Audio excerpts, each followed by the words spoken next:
Hello, here is a game on Foxxy. Played a 2-down level where black won by 12.5. White had a pretty good start, but somehow during the middle game, black managed to grab a winning chance by taking the territory on the bottom and also keep the territories in the top right, top left, and eventually won by a comfortable margin. So let's check it out. So here with this r4, white invites black for a diagonal Fuseki. So if black plays something like d4, then we have a cross Fuseki and it's going to be more fighting. But anyway, the games on Foxxy are quite aggressive, so even with the parallel Fuseki, fights cannot be avoided later on. So black chooses the low Chinese opening. White attacks the top right, which is very common. Another way for a white here is to approach the top left at d13 and extend back to d10. This would be an old-fashioned way of playing. The modern style is to attach d16 right away, and that's quite aggressive, but it's what AI prefers. So we have this kind of development, but that can happen later in the game as well. So playing r14 is good direction to play. Also r17, the sun invasion right away. It's a move that's always on the radar, but nothing wrong so far. This kick may be a little bit questionable. Black usually simply defends o16, so when white extends back to q10, later on black can invade r12. With this kick, it makes the invasion a bit harder for black. And the defense should still be high, because black already has the stone at j17 low. So the formation, it's much nicer to have these stones high and then low and high again. So it goes up and down like the waves of the sea. But being low at 017, it feels a little bit flat, and in the same time it's more territorial, so black is taking care of the corner that way. White extends high, that's very good. Now this move, it's probably the first questionable move of the game. c13 looks extremely conservative. If black wants to keep that corner, he should go for a shimari like this. But if you look all over the board, it's more urgent for black to play something like p3 or p4, just to prevent a shimari in this lower right corner. Also, it's interesting to play something like e3, and even a split move like k3, it's an option. But playing moves like this allows white to take the shimari, so this will happen later. But going for the top left corner, it feels a little bit slow as a Fuseki point. So white extends on the left side. For white, it's actually very big to play a move like o3, because white already got the extension in place. I mean the middle side extension, so this formation, it's ideal.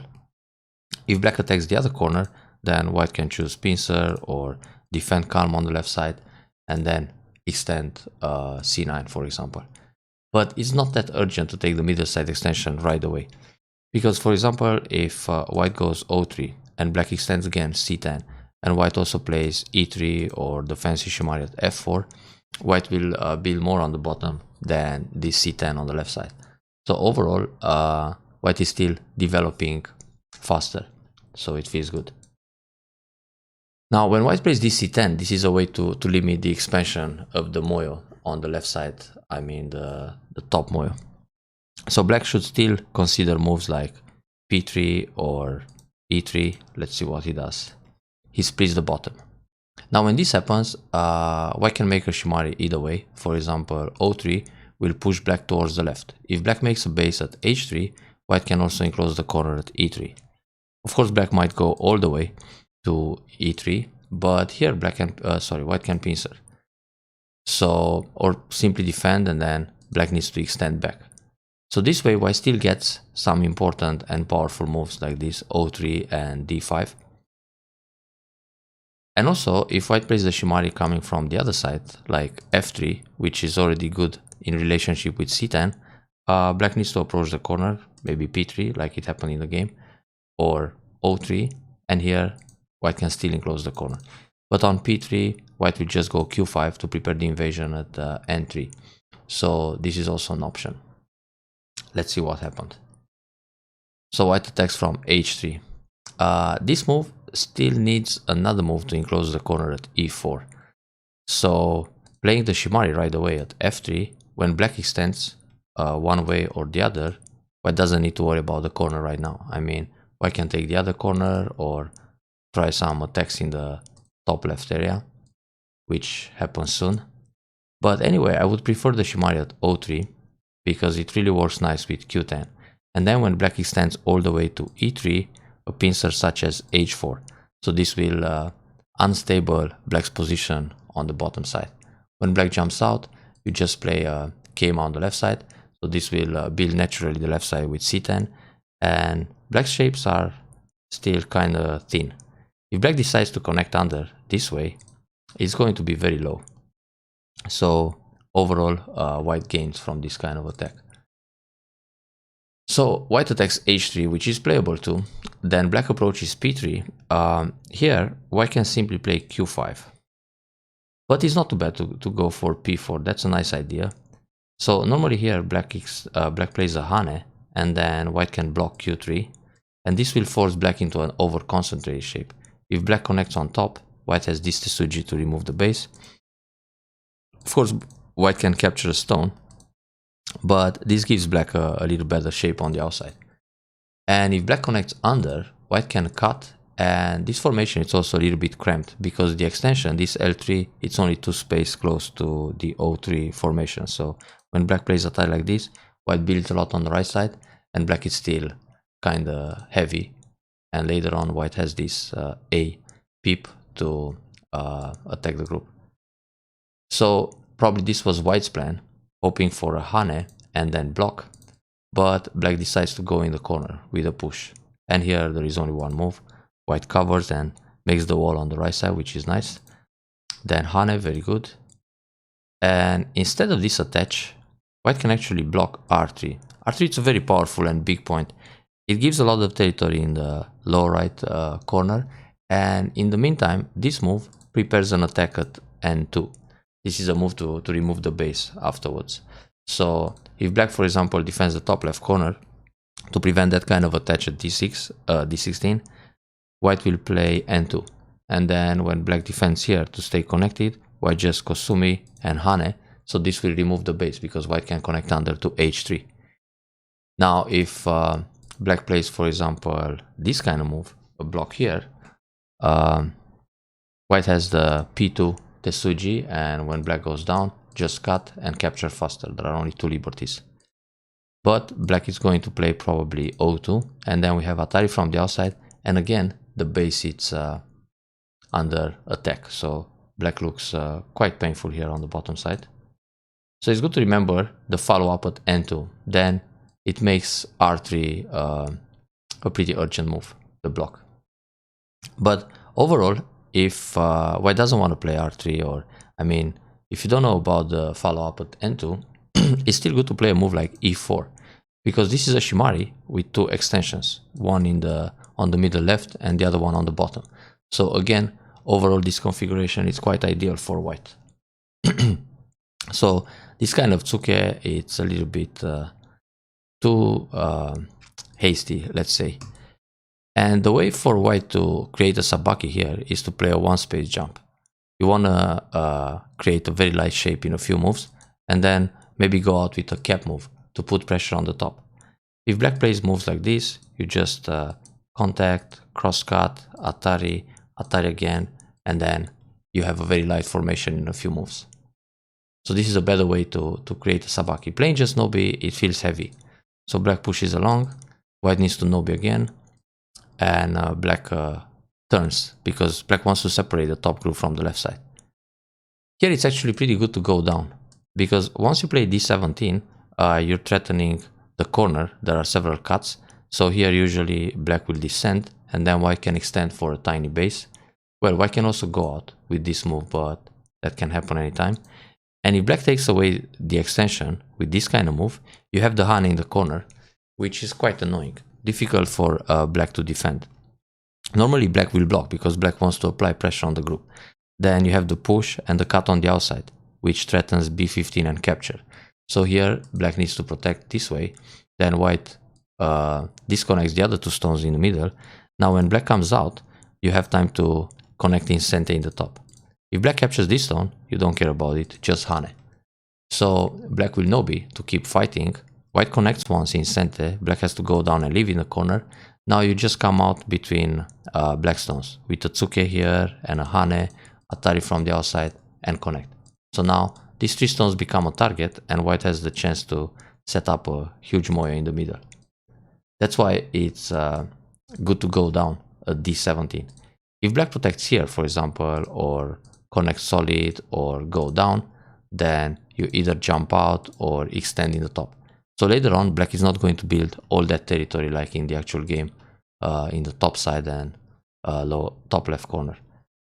So I simply goes out, black takes away the extension still, and white takes the vital point. This is good. It's still nice to play d17 actually. And then some shoulder hit. So white is actually fine. Now go back to catch the shimari. Anyway, this tiger mouth is good. This one is pretty good too. And now, well, it kind of hurts the c10, but you can discard that stone and play other things. So the opening still looks pretty okay for white. This push is not necessary anymore. It's not going to affect the corner in any way. You better keep it as a cotret. Unless, well, you still want to play d17, but this time it's going to be gote because let's say black plays away. So when hane and cut like this, there is no way to do anything on the left side. Like this, black captures, and the same here. So it's too late to use that push and hane in the corner. Shoulder hit is possible, but then instead of nobi, which is kind of heavy, white should play a one space jump. It's much more flexible because white really wants to build a lot on the right side. So when black plays a wedge, you just go atari and then you cover, connect to keep the right side. On this atari, you can counter atari. If black cuts here, you just go out and fight in the center. So on this move, jump again. So these 2 stones, they become a target, and now black is busy. With the nobi, black can push again, then creates a cutting point like that. So normally white needs to nobi again or block, but black will cut right away. And then we have this kind of fight where black can push through. So this feels a bit more comfortable for black to get inside the moyo. Therefore, yeah, white decided to play away. This shoulder hit, it's a nice idea to look for a sabaki.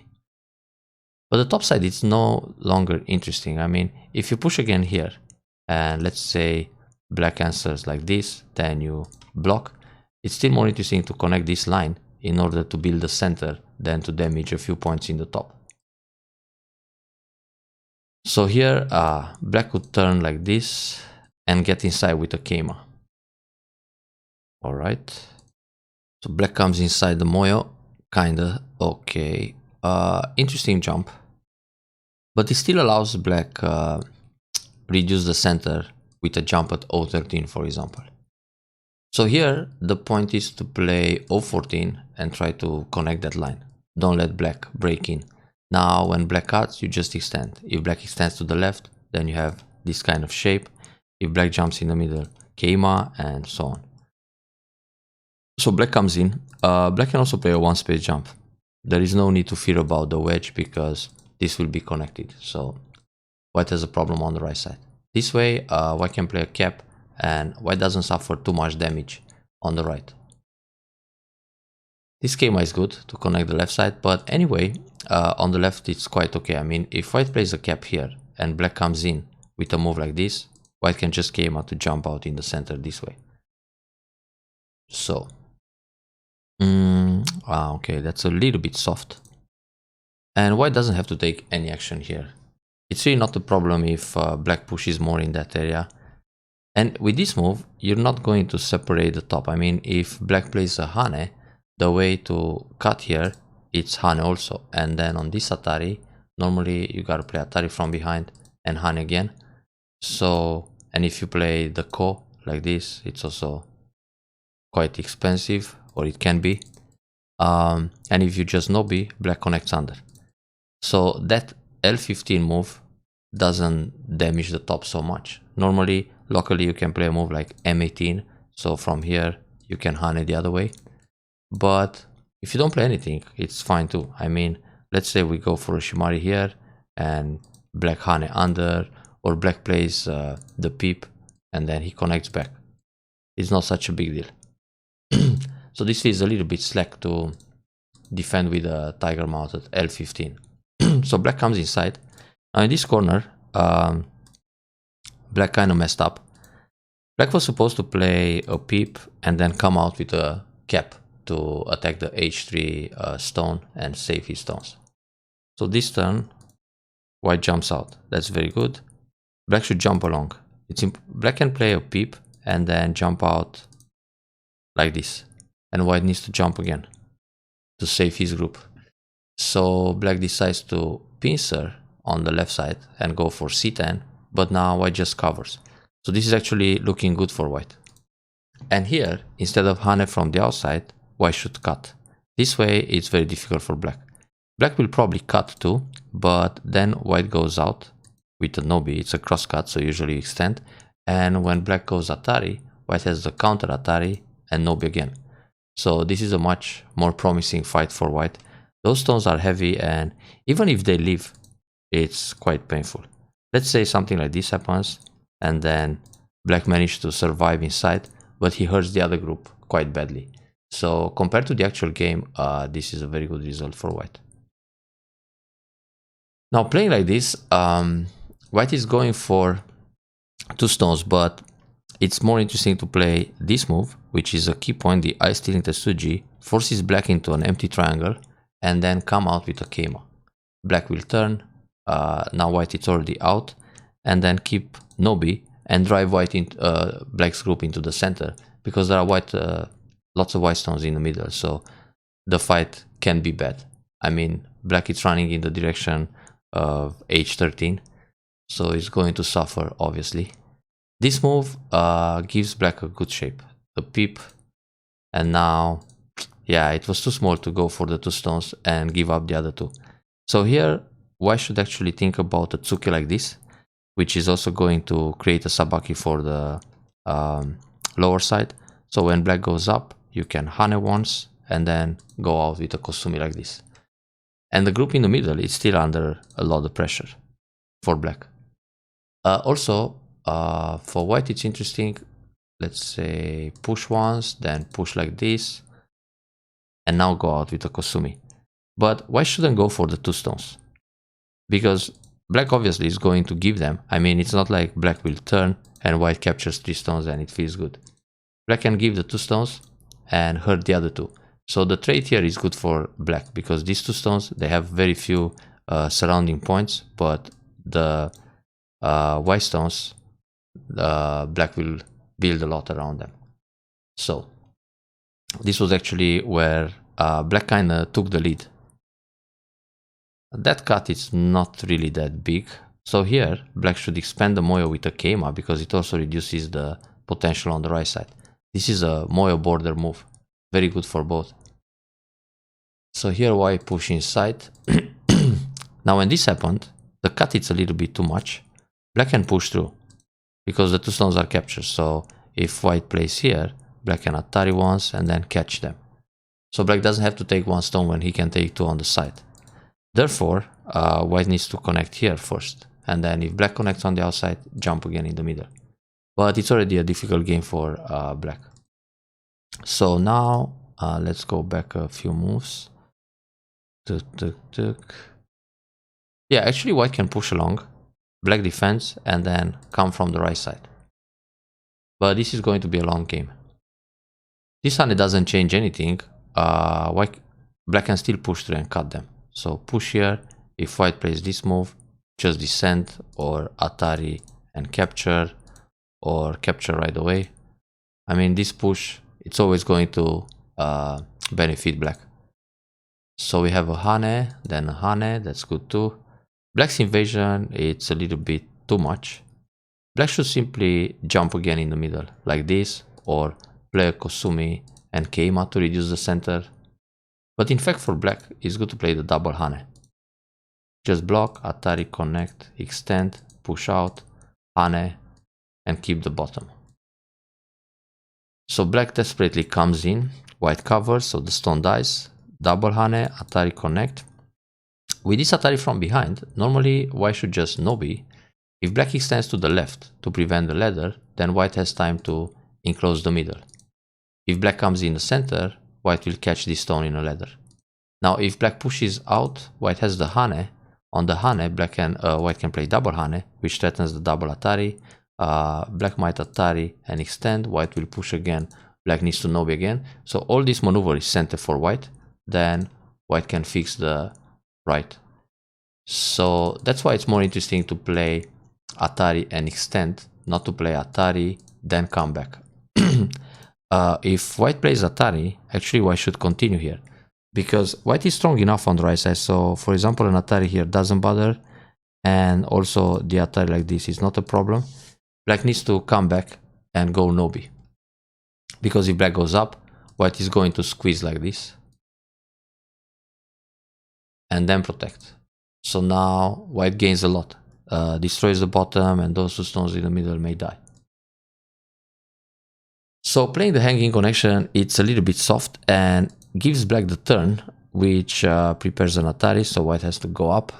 Therefore, if you connect, you should connect solid, but it's better to push inside again to keep center, or extend right away.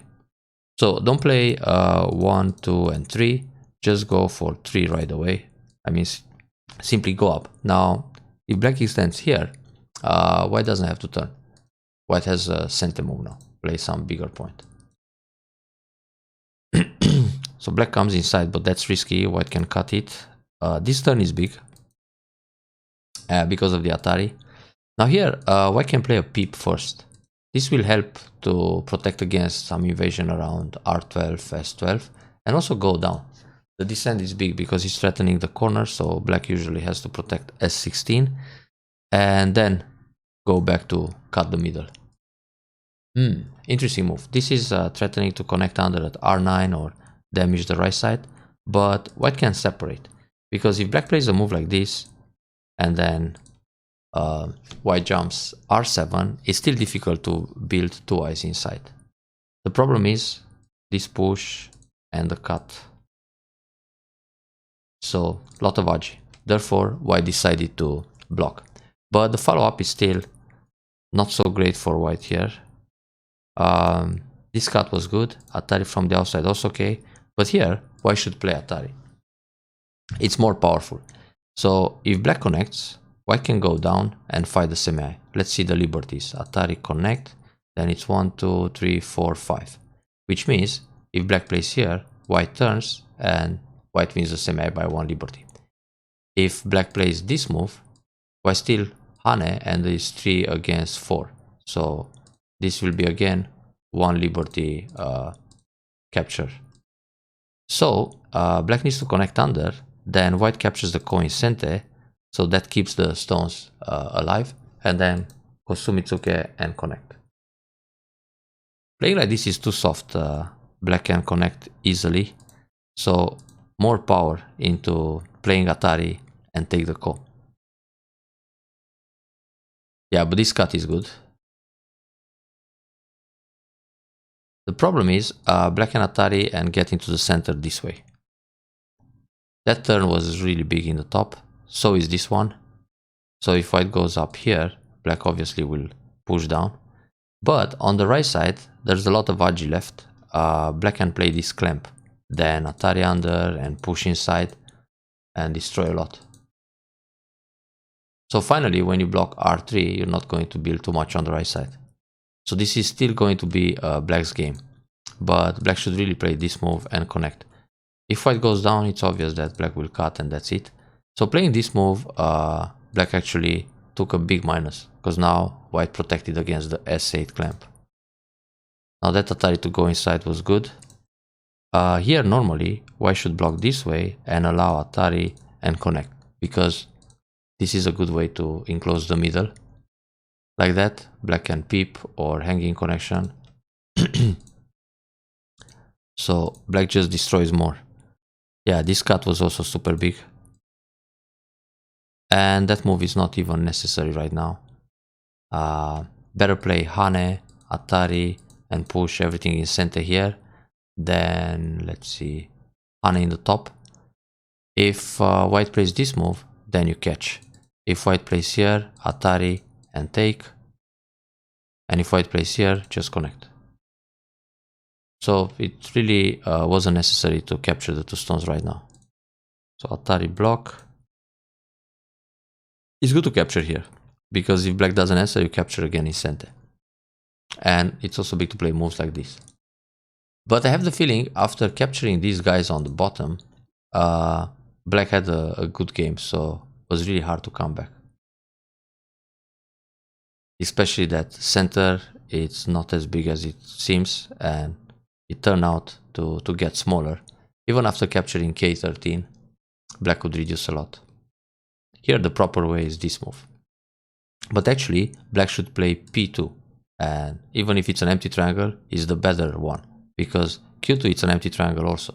So white Q1 punishes, then wedge, Atari, connect, and defend again. So that's an interesting square shape.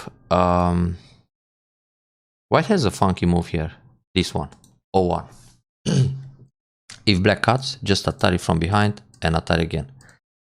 If black plays O2, you play Hane. And if black plays the one space jump, you connect, and then black needs N1. So this way, you damage a few more points. And now, very important to go down here and next cut in center. This F2 was a double or a center move for black. So once you play this move, then you have the cut follow up. So this was center also, but it didn't damage so much, the P1. Remember O1 jump in this case. That's good. Monkey jump. Instead of monkey jump, it's better to play this one and then Hane and connect. Because in the end, you might build some points in the top. At least 2 points. With a monkey jump, the formation will be like this. So no more points around M18. But the way white black played, white can damage more. P19 here. So black needs to play this way, then push again, take, connect, and black has to block it at R18, which means you damage 4 points more here. Yeah, he needs to play like that, because if he blocks, you go for a call. But still, you didn't damage these 2 points. So monkey jumps can always be tricky. Here white can play the turn, then connect, and now black has to connect against the cut. So another move here, and another one here. This Atari center. The descent is super big. Black might protect, because black wants to have the Hane at F1 in center. Like this. But yeah, it's more than 10 points, so no way to come back. So the big chance for white in this game was to capture the E4 area on a larger scale and not lose the H3, H5. Then try to build more in the middle, or expand the right side while increasing the center with all these pushes around L8 and so on. So, and also of course not lose the C10 stones. That was quite a big catch for black.